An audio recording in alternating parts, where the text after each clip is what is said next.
Assalamualaikum warahmatullahi wabarakatuh. Selamat pagi teman-teman, semoga semuanya dalam keadaan sehat dan tetap semangat. Di pertemuan kali ini saya akan mencoba menyampaikan materi merancang penelitian. Rancangan penelitian adalah kerangka atau sketsa yang didesain oleh peneliti sebagai rencana penelitian atau research plan. Rancangan penelitian yang diajukan untuk mendapatkan persetujuan melakukan penelitian bisa disebut dengan proposal penelitian. Ada pendapat yang mengatakan bahwa rancangan penelitian bisa disebut juga desain penelitian. Antara rancangan penelitian dan desain penelitian, meskipun secara definitif berbeda, keduanya bisa disebut di sini sebagai bagian dari rancangan atau rancangan penelitian. Sebelum membahas tentang rancangan penelitian lebih lanjut, kita perlu menyepakati terlebih dahulu apa yang kita maksud sebagai rancangan riset. Beberapa peneliti mengatakan bahwa rancangan penelitian dapat diartikan dari dalam isi, yaitu dalam arti sempit dan dalam arti luas. Dalam arti sempit, rancangan penelitian meliputi proses pengumpulan data dan analisis data.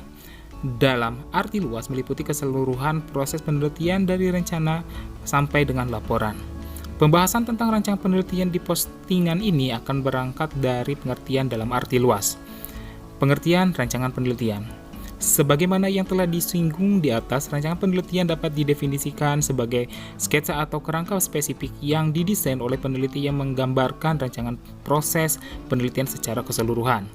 Kerangka rancangan penelitian terdiri dari beberapa poin, mulai dari judul penelitian, rumusan masalah, tujuan dan manfaat penelitian, tujuan kepustakaan, hipotesis, populasi dan sampel atau partisipan atau subjek penelitian, kemudian variabel penelitian, batasan konsep atau kerangka konseptual, kemudian adanya metode pengumpulan data, metode analisis data, penulisan laporan. Di atas tidak bersifat saklek, artinya setiap penelitian tidak harus sama persis dengan kerangka tersebut. Secara intuitif kita bisa melihat bahwa setiap poin yang terdapat pada rancangan di atas memang penting, oleh karena itu harus ada. Sebagai contoh, setiap peneliti pasti ada rumusan dari masalah. Catatan penting tertuju pada hipotesis kenyataan. Tidak semua peneliti, terutama peneliti sosial, membuat hipotesis. Menurutnya, hipotesis dapat membatasi kebebasan pemikiran penelitian sosial. Permasalahan ini lebih sesuai ditempatkan di meja debat metodologi. Di sini kita ambil mudah saja, yaitu penggunaan hipotesis lebih diperlukan dalam riset kuantitatif ketimbang dengan kualitatif. Itu istilah populasi dan sampel juga lebih relevan digunakan dalam riset kuantitatif. Peneliti kualitatif biasanya menggunakan istilah lain, misalnya subjek penelitian atau partisipan. Pembaca tidak perlu memaksakan diri untuk menulis istilah yang sama seperti contoh rancangan di atas. Saya mendorong pembaca untuk berkreasi menggunakan istilah yang lebih relevan ketimbang contoh di atas jika memungkinkan. Jelasan rancangan penelitian. Judul penelitian merupakan representasi paling singkat dari keseluruhan substansi penelitian. Pembukaan judul tidak haruslah di awal.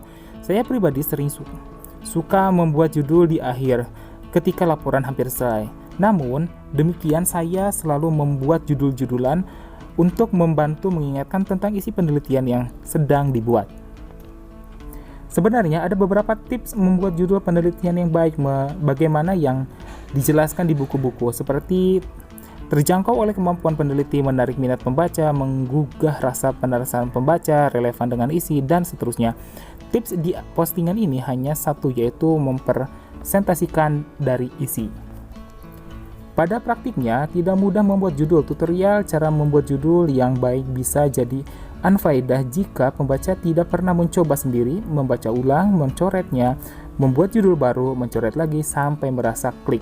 Saya berpendapat bahwa membuat judul penelitian lebih seperti melukis ketimbang dengan menulis. Artinya, menulis juga adalah seni menemukan fase yang dirasa sesuai dengan substansi riset. Rumusan masalah. Pengertian super singkat rumusan masalah adalah khusus kasus yang ingin diteliti. Dalam menyusun rumusan masalah, peneliti biasanya mempertanyakan suatu fenomena dan mendefinisikan fenomena tersebut sebagai dengan masalah. Di mata orang lain, mungkin satu fenomena sama sekali bukan sebuah masalah, namun di mata peneliti, apa yang ingin diteliti harus berupa dengan masalah. Di bagian rumusan masalah, peneliti menjelaskan secara detail apa masalahnya, di mana poin-poin yang menjadi masalah sehingga perlu untuk detail. Dari mana peneliti memperoleh masalah yang ingin dikaji, dari manapun, misalnya bacaan, fenomena di sekitar, curhatan orang lain, dan lain sebagainya. Namun perlu diingat dalam menulis merumuskan rumusan masalah, peneliti harus bersikap objektif. Rumusan masalah sering disebut dengan pertanyaan penelitian. Jadi, bentuk rumusan masalah adalah pertanyaan. Pertanyaan ini bisa dikemukakan dalam bentuk poin atau deskripsi. Tujuan dan manfaat penelitian merupakan menjawab rumusan masalah, sedangkan manfaat penelitian adalah keuntungan yang bisa diperoleh pihak-pihak tertentu jika peneliti yang kamu lakukan selesai. Membuat tujuan dan manfaat penelitian tidak sesulit apa yang dibayangkan. Teman-teman tinggal melihat lagi rumusan masalah yang telah disusun. Tinjauan kepustakaan biasa disebut pula dengan studi literatur. Pada kerangka ini, pembaca mencari, membaca, dan mereview bacaan yang relevan dengan topik penelitian. Tak jarang literatur yang relevan banyak jumlahnya. Pada kasus ini, pembaca harus menyeleksi mana yang lebih relevan, mana yang kurang relevan. Hipotesis diperlukan jika peneliti yang kamu lakukan menggunakan pendekatan kuantitatif. Hipotesis dirumuskan dari hubungan antara dua variabel atau lebih yang menjadi kesimpulan sementara dan perlu diuji. Populasi dan sampel. Bagian ini bisa disebut juga subjek penelitian atau partisipan. Peneliti perlu menjelaskan siapa saja para partisipan dalam penelitian ini dan bagaimana cara mendapatkannya. Pada penelitian sosial, pembahasan mengenai etika boleh ditulis di bagian ini. Subjek penelitian sosial adalah manusia, oleh karena itu aspek etika penting untuk dibahas, kecuali beberapa penelitian yang menggunakan pendekatan analisis wawancara atau analisis posting, di mana tidak melibatkan kontak dengan manusia sebagai subjek penelitian. Variabel penelitian. Sama seperti bagian sebelumnya, variabel penelitian lebih akrab digunakan untuk riset kuantitatif yang memerlukan hipotesis. Riset kualitatif biasanya menggunakan istilah batasan konsep atau kerangka konseptual.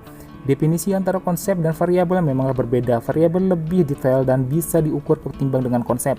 Namun peneliti kualitatif biasanya diterapkan untuk menggali fenomena-fenomena yang tidak mudah diukur. Metode pengumpulan data. Metode pengumpulan data yang diterapkan harus mampu menjawab rumusan masalah.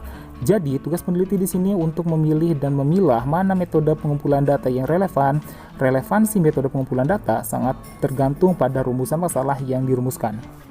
Metode analisis data bisa dilakukan secara manual dan atau dengan bantuan komputer. Cara melakukan juga berbeda-beda tergantung metode riset yang digunakan. Riset kuantitatif seringkali menerapkan metode analisis yang berbeda dengan riset kualitatif. Perbedaan analisis data bisa dilihat dari perbedaan software yang digunakan jika analisis dilakukan dengan bantuan komputer. Menulis laporan. Kerangka terakhir dari perancangan penelitian adalah menulis laporan.